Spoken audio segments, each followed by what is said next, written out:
11h30 à Kinshasa, Madame, Monsieur, vous informez est notre devoir. Bienvenue à ces bulletins d'information sur Mondico Télévision. Deuxième journée de consultation du gouvernement souminois.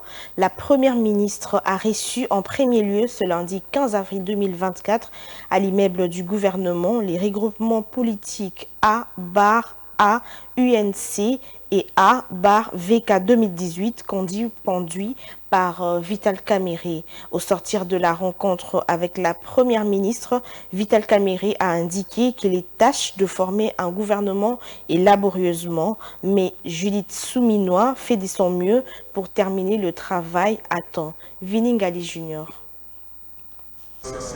Président du parti politique Union pour la Nation congolaise et allié, député national, Vital Kamerhe a été reçu le lundi 15 avril 2024 par la Première ministre Judith Souminois Toulouka dans le cadre de consultations en vue de la formation du prochain gouvernement. Au sortir de l'audience, Vital Kamerhe a déclaré à la presse avoir demandé à Judith Souminois de tenir compte dans la formation du futur gouvernement de la compétence et la probité morale. La formation du gouvernement, c'est une gymnastique arithmétique, mais qui tient compte aussi d'un certain nombre de critères, de compétences, de probité morale, de représentation géopolitique, des critères hommes-femmes. Oui, la question du temps, d'abord je dois dire que ce n'est pas la faute de Madame la Première ministre.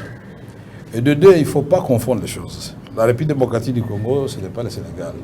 C'est 2 345 000 km², c'est 100 millions d'habitants. Il faut prendre le temps nécessaire pour bien faire les choses. Acceptons que ce que nous faisons n'est pas le partage des pouvoirs, mais des responsabilités. Et ceux qui auront la chance d'être nommés, qui ne fêtent pas, qui réfléchissent sur la manière de répondre aux défis énormes dans un pays en guerre. C'est le premier défi. La population attend impatiemment la mise en place du gouvernement afin de résoudre des problèmes sociaux et sécuritaires qui mettent en mal la bonne conduite du pays. Cela fait déjà 4 mois que le chef de l'État Félix Tshisekedi a prêté serment, mais le gouvernement tarde toujours à être mis en place suite aux caprices et autres exigences politiques. Et les hauts commissaires des Nations Unies aux droits de l'homme, Volker Turk, entament ce lundi une visite officielle de 4 jours en République démocratique du Congo à l'invitation du gouvernement. Cette mission intervient dans un contexte de sécurité précaire marqué par des violences récentes dans plusieurs provinces. Ranta Luyela. Le haut-commissaire des Nations Unies aux droits de l'homme, Volker Turk, a entamé ce lundi une visite officielle de 4 jours en République démocratique du Congo à l'invitation du gouvernement. Cette mission intervient dans un contexte de sécurité précaire marqué par les violences récentes dans plusieurs provinces. Durant son séjour, Turk rencontrera le président Félix Tshisekedi et des membres éminents du gouvernement ainsi que des représentants de la société civile et de la Commission nationale des droits de l'homme à Kinshasa. Il est également prévu un échange avec la représentante spéciale du secrétaire général des Nations Unies, Bintou Keïta, d'autres hauts responsables de la MONUSCO et l'équipe des pays des Nations Unies. Le haut-commissaire se rendra dans l'est de la RDC, région particulièrement touchée par le conflit. Il y visitera les camps pour des personnes déplacées internes et rencontrera les défenseurs de droits de l'homme ainsi que les membres d'organisations de la société civile dans cette partie du pays. La visite de Volker Turk coïncide avec une période de tension accrue dans la région. De décembre 2023 à mars 2024, la MONUSCO a enregistré 597 atteintes à la sécurité dans la province de l'Ituri, du Nord Kivu et du Sud Kivu, faisant 531 victimes civiles, dont 97 femmes et 34 enfants. Parallèlement, les tensions entre le Rwanda et le Burundi ont conduit à un renforcement militaire le long de leurs frontières, exacerbant la situation sécuritaire. Le haut-commissaire clôturera sa mission par une conférence de presse le 18 avril où il abordera le résultat de ses observations et les engagements pris envers la protection des droits de l'homme en RDC. Les détails de cette conférence seront communiqués localement.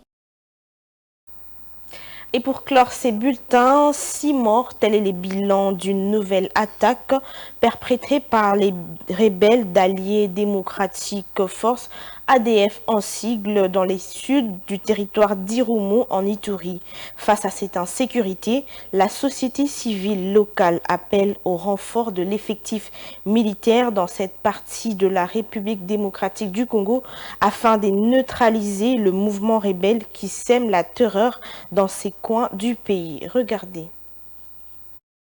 La population de l'Ituri s'inquiète de la montée de l'insécurité perpétrée par différentes attaques des troupes rebelles. La toute récente attaque est intervenue ce week-end, perpétrée par les troupes rebelles d'Alliés Democratic Force, faisant ainsi 6 morts dont un bébé. Et c'est grâce à la prompte intervention de l'armée que les dégâts de cette attaque ont été limités. La société civile locale estime qu'il est important aux autorités de pouvoir penser au renforcement des dispositifs militaires afin de mettre la population hors état de nuire, aussi de leur permettre de vaquer librement à ces multiples occupations. L'administration militaire du territoire d'Irumu avait déjà, dans un communiqué, interdit l'accès de la population de la profondeur de la forêt de la chefferie et de Walese Vonkutu. Cette mesure visait à permettre aux forces mutualisées FARDC UPDF basées dans la zone de traquer l'ennemi. Cette nouvelle attaque intervient après le meurtre de 2 civils dans la dite chefferie le 10 avril dernier. 3 jeunes volontaires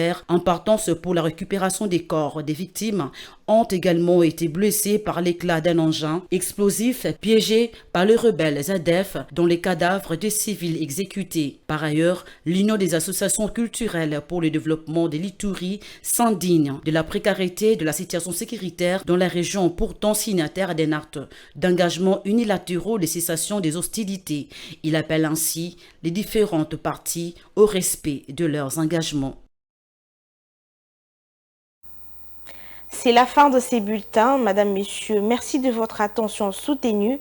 Restez branchés sur Mandico Télévision, une pensée, un écrit.